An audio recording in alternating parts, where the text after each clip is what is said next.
আমাৰ ইয়াত প্ৰিণ্টিং আৰু ইলেক্ট্ৰনিক মিডিয়া সাংবাদিক বন্ধু বান্ধৱী সকলোকে ধন্যবাদ জ্ঞাপন কৰিছোঁ। আৰু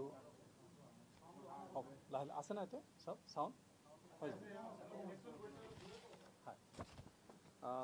দ্বিতীয়তে কথাটো হ'ল আপোনালোকক ধন্যবাদ জ্ঞাপন কৰিছোঁ যে আপোনালোকে যোৱা যিটো লোকসভা নিৰ্বাচন গ'ল, এই লোকসভা নিৰ্বাচনত সকলো সাংবাদিকে আমাৰ সকলো মিটিং বা সকলো যিখিনি কাৰ্যসূচী নিয়াৰিকৈ আপোনালোকৰ মাধ্যমৰ যোগেদি প্ৰচাৰ কৰাত আমি আপোনালোকে ধন্যবাদ জ্ঞাপন কৰিছোঁ।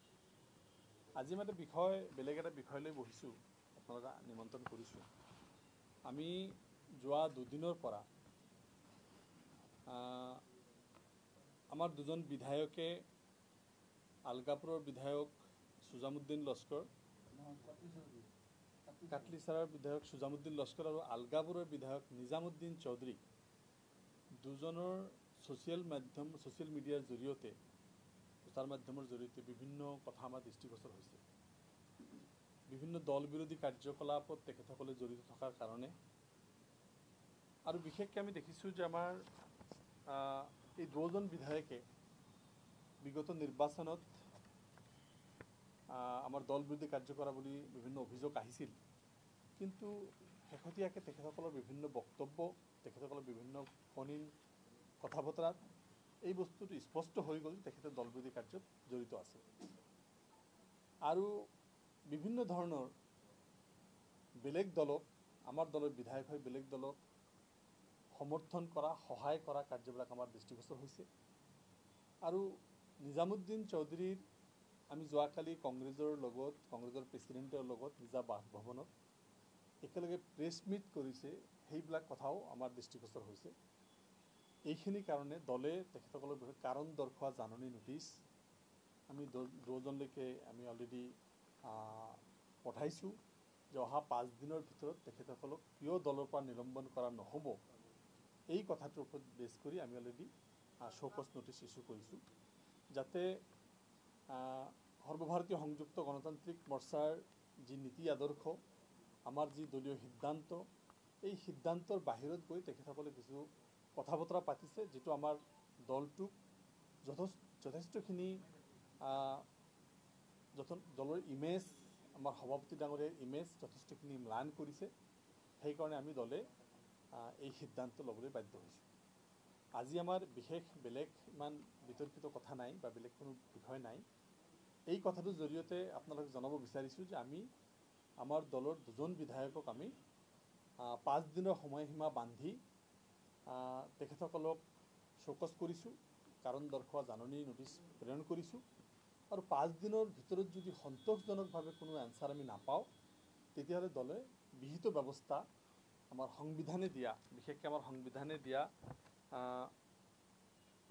25A small a and capital A and Article 15(3)(18)(a)(3) এইটোৰ অধীনত আমাৰ দলে সংবিধানৰ UDF সংবিধানৰ এই ধাৰামতে তেখেতসকলক আমি দলৰ পৰা শোকজ কৰিছোঁ। আৰু যদি ছেটিছফেক্টৰী আমি আনচাৰ নাপাওঁ, তেতিয়াহ'লে দলে বিহিত ব্যৱস্থা ল'ব। আজিৰ আমাৰ বিষয় এইটোৱেই।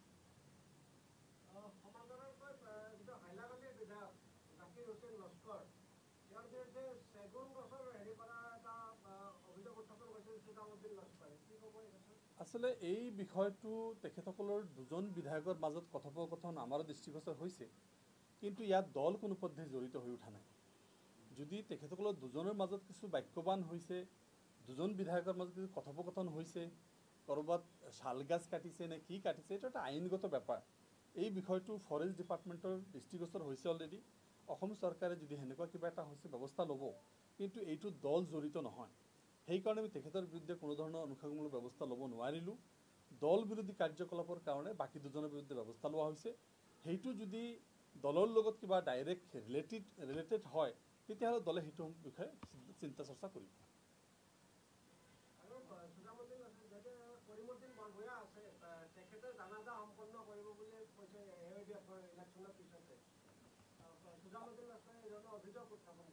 আচলতে তেখেতসকলৰ বক্তব্যটো আপোনালোকে দেখা পাইছে, ইমান বেছিকৈ ডিছকাশ্যন কৰিব বিচৰা নাই। ইয়াত প্ৰথম কথা হৈছে মৌলানা বদৰুদ্দিন আজমল চাহাবক যি ধৰণে কথা পাতিছে আৰু আমাৰ কৰিমুদ্দিন বৰমিয়াৰ বিৰুদ্ধে যিটো অভিযোগ আনিছে সেইটো এটা অভিযোগ, সেইটো এটা বেলেগ চেপ্টাৰ। কিন্তু মূল বিষয়টো হৈছে দলৰ বিৰোধ কৰা, দলৰ ভিতৰত থাকি দলৰ বিধায়ক হৈ দলৰ এণ্টি যিটো ডিচিশ্যন তাৰ এণ্টি কাম কৰাৰ। তেখেতে পাৰ্চনেল যদি কিবা কৰিমুদ্দিন বৰমিয়াৰ লগত বেলেগ এটা হিংসা বা খং এটা আছে সেইটো বেলেগ চেপ্টাৰ। সেই কথাটো তেখেতে কৈছে, এই গোটেইখিনি কথা কোৱাৰ কাৰণে এই ধৰণৰ ব্যৱস্থা লোৱা আছে।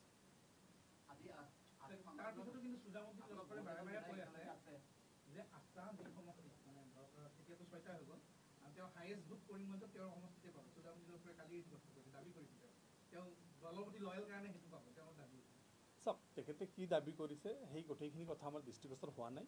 সেইবিলাক কথা যদি তেখেতে আমাক লিখি দিয়ে তেতিয়াহ'লে দলে চিন্তা কৰিব সেই কথাখিনি কিমান যুক্তিসংগত। তেখেতৰ যিটো আগৰ বক্তব্য, তাৰ পৰিৱৰ্তে আৰু এটা ৰেকৰ্ডিং, যিজনে ৰেকৰ্ড কৰিছিল তেখেতৰ প্ৰতি যিটো থ্ৰেটনিং দিয়া, এই গোটেইখিনিত এটা কথা স্পষ্ট কৰে।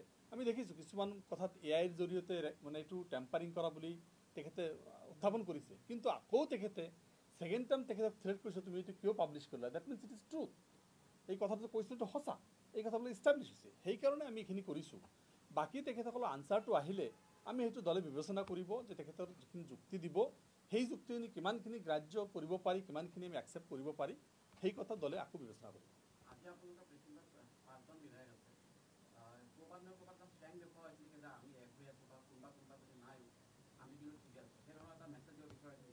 চাওক, এইটো আমি ঠিকে আছোঁ, এইটো সঁচা কথা। এইটোতো আমি একেলগে ইলেকশ্যন খেলিছোঁ, এইটো বেলেগকৈ কোৱাৰ কিবা প্ৰয়োজন আছে নেকি?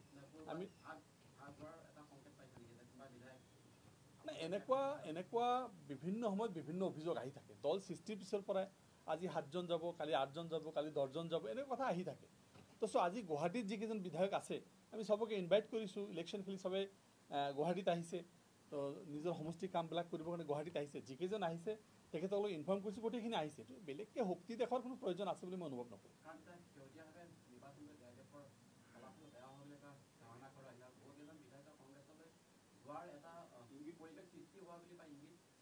এইটোতো আপোনালোকৰ দল সৃষ্টি হোৱাৰ পিছৰ পৰাই মাজে মাজে 5জন যাব, 7জন যাব, 10জন যাব, দল বিভাজন হ'ব, মেৰু বিভাজন হ'ব, মানে উলংগ বিভাজন হ'ব, এনেকুৱা নিউজ আমি সদায় পাই আহিছোঁ। চ' এইবিলাক নিউজক আমি চিৰিয়াছলি কেতিয়াও লোৱা নাই, আৰু এইটো আমি প্ৰমাণ কৰাৰ প্ৰয়োজনো নাই যে আমি এক হৈ আছোঁ। আপোনালোকে জানে যে UDF একমাত্ৰ দল য'ত কেতিয়াও বিভাজন অহা নাই, লিডাৰশ্বিপ ক্ৰাইচিছ হোৱা নাই, কেতিয়া বিভাজনমুখী কোনো কাম ইয়াত হোৱা নাই। যি কৰিছোঁ আমি সকলোৱে একেলগে কৰি আছোঁ। আপোনালোকৰ এনালিচিছ আহিব পাৰে, আমাৰ মাজত কোনো ধৰণৰ অহা নাই। চব দল ইলেকশ্যন খেলিলে হাৰা জিকা থাকিবই। আমি আজিৰ দিনত কনফিডেণ্ট ইনাফ যে আমি কৰিমগঞ্জত আমাৰ অলপ কম ভোট পাম, কিন্তু বাকী দুটা আমাৰ অত্যন্ত শক্তিশালীভাৱে আমি ভাল প্ৰদৰ্শন কৰিম। আশা আছে আমি এইটোত জিকিম। কৰিমগঞ্জত আমি লাষ্ট আৱাৰত এটা বেলেগ কাম কৰিছিলোঁ, বেলেগ কথা, হয়তো BJP যাতে যাব নোৱাৰে তাৰ কাৰণে আমি বেলেগ চিন্তা চৰ্চা কৰিছিলোঁ কৰিমগঞ্জত। কিন্তু বাকী দুটা সমষ্টিত নগাঁও আৰু ধুবুৰীত আমাৰ মানে অত্যন্ত কঠিন আমি প্ৰত্যাহ্বান সৃষ্টি কৰিছোঁ, আৰু আমি বিজয় হ'ম বুলি আশাবাদী।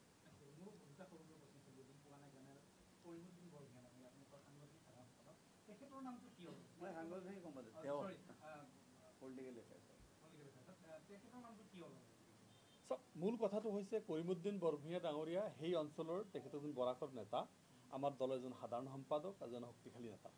তো তেখেতৰ সেইটো বাচিবৰ কাৰণে তেখেতৰ কাৰোবাক এটা শিখণ্ডি খোজোৱাৰ এটা প্ৰচেষ্টা হ'ব পাৰে। এইটো ইমান চিৰিয়াছ কথা নহয়, কালি মোৰ বেগেঞ্চটো হ'ব পাৰে।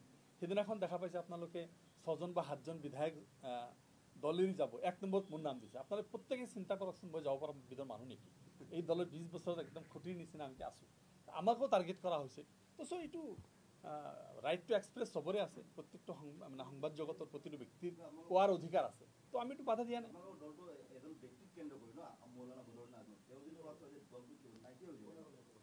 এইটো ক'ত আহিছে, এইটো কথাটো আমি দেখা নাই ক'ত যে এজনক কেন্দ্ৰিক কৰি।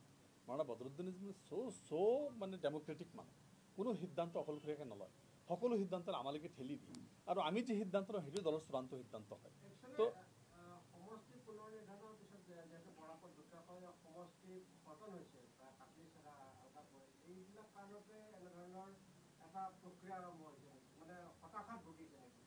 এইটো তেখেতসকলৰ মাজত হ'ব পাৰে, কাৰণ যিহেতু তাত 3টা বিধায়ক, যোৱা 2টা টাৰ্মছৰ পৰা আমি 3টা জিকি আহিছোঁ। ইয়াৰ আগতো আমি তাত জিকিছোঁ। এইবাৰ হয়তো আফটাৰ ডিলিমিটেশ্যন তেখেতসকলে 3জন বিধায়ক আছে, 3জনৰ বিধায়কৰ মাজত হয়তো মানে এটা হেতা ওপৰা লাগিব পাৰে তেখেতসকলৰ মাজত, এইটো পাৰ্টিৰ মাজত নহয়, তেখেত 3জন যে নেক্সট টাইম কোনে টিকেট পাব এনেকুৱা এটা হয়তো টাগ অফ ৱাৰ তেখেতৰ চলি থাকিব পাৰে। এইটো আমাৰ দৃষ্টিগোচৰ নহয়। আমি দৃষ্টিগোচৰ হ'ম যে এতিয়া আমাৰ দলৰ বিধায়ক যিমান দিল্লীক আমাৰ দলৰ বিধায়ক আছে, তলাচবীৰ বিধায়ক আছে, সিমান দিল্লীকে ৰাইজৰ ওচৰত দায়বদ্ধ থাকিব লাগিব, দলৰ ওচৰত দায়বদ্ধ থাকিব লাগিব। কালি মুখ্যমন্ত্ৰীগৰাকীয়ে জাতিগত গৈ পেলাই বহুত ডাঙৰ কথা এটা কৈছে, চিৰিয়াছ হৈ গৈছে আৰু নালাগে 40গৰাকীকৈ বাংলাদেশী বিধায়ক, বাংলাদেশী লোক অসমত বিধায়ক হোৱা বুলি মন্ত্ৰী বিধায়ক হৈছে। 1 কোটিতকৈ অধিক লোক এতিয়া বাংলাদেশী বাংলাদেশী আছে আৰু ৰাখিব পৰা নাই মন্ত্ৰীবিলাক বাংলাদেশী অনুপ্ৰৱেশকাৰী। চাওক, মাননীয় মুখ্যমন্ত্ৰী ডাঙৰীয়াই এনেকুৱা কথা বহুবাৰ কৈ আহিছে, বিভিন্ন ঠাইত কৈ আহিছে আৰু তেখেতে যে এনেকুৱা লাইট কথা কয়, মাননীয় মুখ্যমন্ত্ৰী অসমৰ মুখ্যমন্ত্ৰী হিচাপে যদি ইমান মানুহ তেখেতসকলৰ বাংলাদেশী বুলি কয়, তেতিয়াহ'লেতো ইমান বছৰত যিমান চৰকাৰ আছে অকল বাংলাদেশী চৰকাৰ আছিল, NRCৰ কামটো শেষ কৰিব পৰা নাই তেখেতসকলে। তো তেখেতে যি বক্তব্য দিছে, ইমান দিনে যে তেখেতে বিজেপি অহাৰ আগত যিমান দিন চৰকাৰ আছিল, তেখেতৰতো সমষ্টিৰ যথেষ্ট ভোট মুছলমান মানুহৰ ভোট আছে। তো তেখেতৰ এইটো দুৰ্ভাগ্যজনক, এটা আনকনষ্টিটিউচনেল কথা। কোনো ধৰণৰ ব্যৱস্থা মুখ্যমন্ত্ৰী তেখেতৰ দল কেন্দ্ৰত আছে, ৰাজ্যত আছে, যদি বাংলাদেশী বহি কিয় আছে, ব্যৱস্থা কিয় ল'ব পৰা? তো এইবিলাক কথা election oriented speech, election related কথা, এইবিলাক কথাৰ কোনো গুৰুত্ব আছে বুলি আমি ফালৰ পৰা তীব্ৰ গৰিহণা দিছোঁ যে মাননীয় মুখ্যমন্ত্ৰী এজন ৰাজ্যৰ মুৰব্বী হৈ ৰাজ্যৰ ভোটাৰৰ বিৰুদ্ধে এনেকুৱা বক্তব্য দিব পাৰিলে দুৰ্ভাগ্যজনক। তেওঁ শিলচৰৰ MLAৰ কথা ক'ব পাৰে, হ'ব পাৰে। মুখ্যমন্ত্ৰীয়ে কৈছে যে শিলচৰৰ বৰ্তমান MLA যিজন সেইজন বাংলাদেশী, কাৰণ এই কেইদিন আগতে বাংলাদেশ গৈ তেওঁৰ ঘৰত তেওঁৰ মাটিত বাগৰাই তেওঁ নিজে এটা ফটো পোষ্ট কৰিছিল, সেইকাৰণে ক'ব পাৰে এইটো। আৰু সুৰেশ বৰাৰ কথা ক'ব পাৰে, তেওঁ যি মিন কৰিছে, আপুনি যি মিন কৰিছে, এই কেইদিন আগতে সুৰেশ বৰাই 500 আলিম লৈ টকি পিন্ধি কৈছে মই আপোনালোকৰ মানুহ হওঁ। যদি এই মানুহখিনি বাংলাদেশী হয়তো সুৰেশ বৰাও বাংলাদেশী। আৰু মুখ্যমন্ত্ৰীয়ে সিদিনা নগাঁৱৰ ভোটৰ আগত একদম হাতটো লৈ পীযুষ হাজাৰিকা আৰু মুখ্যমন্ত্ৰী মোৰ জনামতে পীযুষ হাজাৰা টকি পিন্ধি ওলাইছিল আৰু বাংলাদেশীৰ ওচৰত গৈ ক্ষমা বিচাৰিবৰ কাৰণে, তেওঁলোকৰ মতে বাংলাদেশী যিসকল। তো এইকাৰণে মই কৈছোঁ এইবিলাক তৰল মন্তব্য আৰু দিব নালাগে। ৰিজাল্ট ওলালে মুখ্যমন্ত্ৰীয়ে গম পাব তেওঁৰ বডিৰ তলত কিমান মাটি আছে আৰু কিমান নাই। এইবিলাক তৰল মন্তব্যৰ কাৰণে, এইবিলাক 2 দিন আগত ক'ব মিয়াৰ ভোট মোৰ নালাগে, 2 দিন পিছত মিয়াৰ ঘৰে ঘৰে গোটেই কেবিনেট গৈ বডিত ধৰিব। এইবিলাক অসমৰ ৰাইজে দেখা নাই নি? ডিং মছজিদত গৈ ইফতাৰ কৰিব টকি পিন্ধি বিজেপিৰ নেতাবোৰে, MLA বিলাকে, কেণ্ডিডেট লৈ বিজেপিৰ প্ৰাৰ্থীয়ে। তাৰপিছত আপোনাৰ নৈতিক অধিকাৰ আছে নি এইবোৰ কথা কোৱাৰ? অসমীয়াৰ অস্তিত্বই শেষ বুলি কৈছে ঝাৰখণ্ডত। তেওঁ অসমীয়াৰ অস্তিত্ব ক'ত তেওঁ ৰাখিছে? তেওঁ যি অসমীয়াৰ কথা যোৱা 3 বছৰ ক'লে, পাৰ্লিয়ামেণ্ট ইলেকশ্যনৰ আগত তেওঁৰ বাহিনী গৈ মছজিদত গৈ নামাজ পঢ়িব লগা হৈছে, ইফতাৰ কৰিব লগা হৈছে, ৰোজা ৰাখিব লগা হৈছে। কি কথা ক'ব বিচাৰে? তেওঁ সাম্প্ৰদায়িক কথা কৈ গ্ৰাউণ্ড ৰিয়েলিটিৰ লগত কোনো মিল নাই। তেওঁ যি কৰে এইটো সঁচা।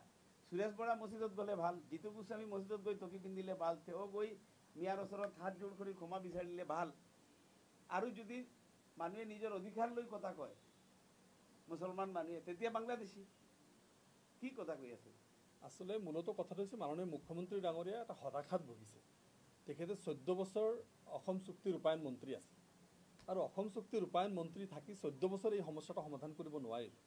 NRCৰ জৰিয়তে যিটো